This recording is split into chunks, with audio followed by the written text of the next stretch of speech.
It's time for some news you should know. First up, today, Education Secretary Linda McMahon sending a letter to U.S. universities urging them to commit to major campus reforms by year's end. Writing, I quote, "For the good of the nation, university leadership must seize the occasion to drive essential reforms, a process some began by adopting positions of institutional neutrality and improving policies related to campus protests." Next, Bill Pulte officially transitioning out of his role as acting director of national intelligence, handing the reins to Jay Clayton, writing on X, quote, "I am eternally grateful to President Trump for the opportunity to serve as director of national intelligence while he completed historic declassifications and we right-sized the ODNI.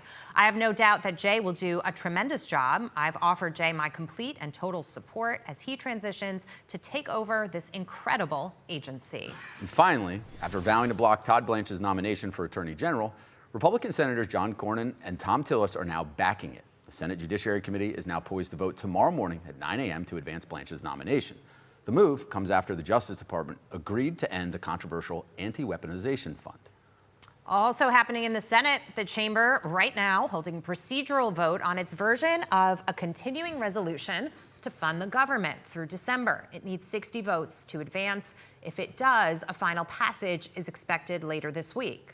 That's one of the many things on deck, also including sanctions legislation targeting Russia and Iran, a confirmation vote for Todd Blanche, FISA renewal, and a farm bill markup. Missing from the list, what about the Save America Act? The president says senators should stay in Washington for this very reason.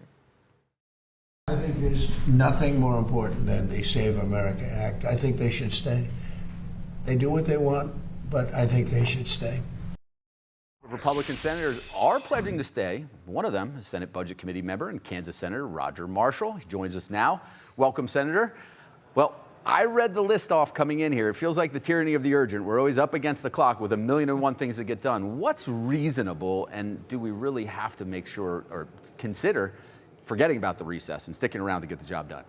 Well, look, we need to fund the government. That's a very simple, immediate priority. Give American people certainty through the end of November, and after then, we see who wins the election, and that'll help determine the priorities for the financials. But the biggest long-term issue that this Congress could take on is making voter ID required across the nation for our elections. Think about this. I just read on X moments ago, Mayor Mamdani, the head of the big government Socialist Party, just said that to get your free food from his communist grocery store, that you have to show an ID. So you have to show an ID for a grocery store, but not to vote? Yeah, it's pretty remarkable. And when I vote here in New York City, Senator, I shove my ID in their face at the polling booth, and they literally swat my hand away. They don't want to see it. I do that for me personally. But having said that, the Save America Act is really important. So do you think that the sticking around is just going to be to do the continuing resolution, or is there more traction in the Senate with the Save America Act? Can it be done? So it can be. Now, the question is, do we have the will? I do think we'll go through this reconciliation bill that includes money for the military, some farm aid, as well as this Save America that insists on voter ID, proof of citizenship when you register, guardrails around the mail-in ballots. Now, the question is, what is the parliamentarian going to do to that? What will we be able to get through the Byrd rule, if you will? But I'm very willing to stay till hell freezes over and think that we should put the Democrats on the record and vote for them one at a time. Have them vote on voter ID, have them vote on proof of citizenship, have them vote on the mail-in ballot issue. Get them on record. That way, when they go home over August, their own constituents can beat the heck out of them. Again, 80-90% of Americans want voter ID. Mm-hmm.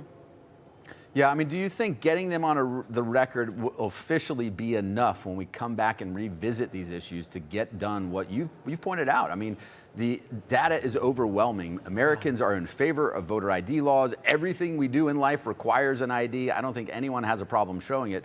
But can singling them out on individual issues really make an impact later on down the road? Well, it's possible. You know, if we can get one or two of them to flip, then I think then we can get 8 more to flip as well. And my hope is when they go back home is that their own constituents put the pressure on them. Look, even, you know, Democrats, what is it, 70% of Democrats are in favor of voter ID as well. So get them on the record, make this what we're talking about on national television, not about some of the things that they want to talk about. Let's talk about voter ID. Let's talk about the 80-20 issues that Republicans want to talk about. Your safety, your prosperity. That's what we want to be talking about as Republicans. I think you're right. And I think there are many people in this country who have seen the damage that illegals coming in through an open border have done. And this is essentially to allow those people to vote in our elections. Is very dangerous. But I want to switch gears while we have you. The Senate committee to vote is going to vote this week on holding Dr. Fauci in contempt. He took the fifth 111 times, as you know. You have called for special counsel to investigate this matter. And quite frankly, the American people really want answers. They were very disappointed by how Fauci held himself at the hearing.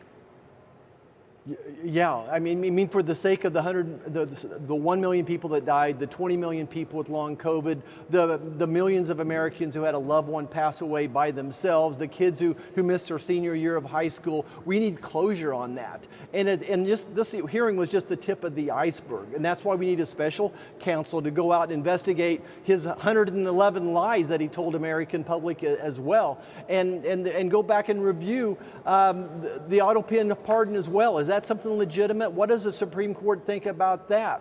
So yes, we need that special counsel. We need to hold someone accountable, and someone probably needs to go to jail, but at least give up his government retirement plan. The conflicting accounts in the diary versus what he said publicly to Americans. Obviously, those were some of the issues he was asked about that he punted, but really troubling information in that diary.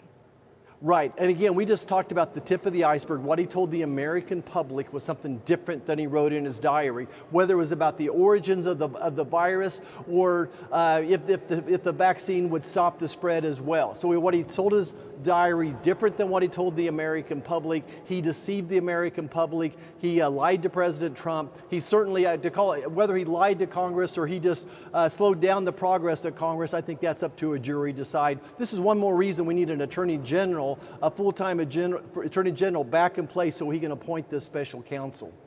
Yeah, Senator, I think after 111 pleadings of the fifth, all Americans are in agreement. We do need some accountability, a special investigation to figure out why this is allowed. So we thank you again, Senator, for your time. Thank you.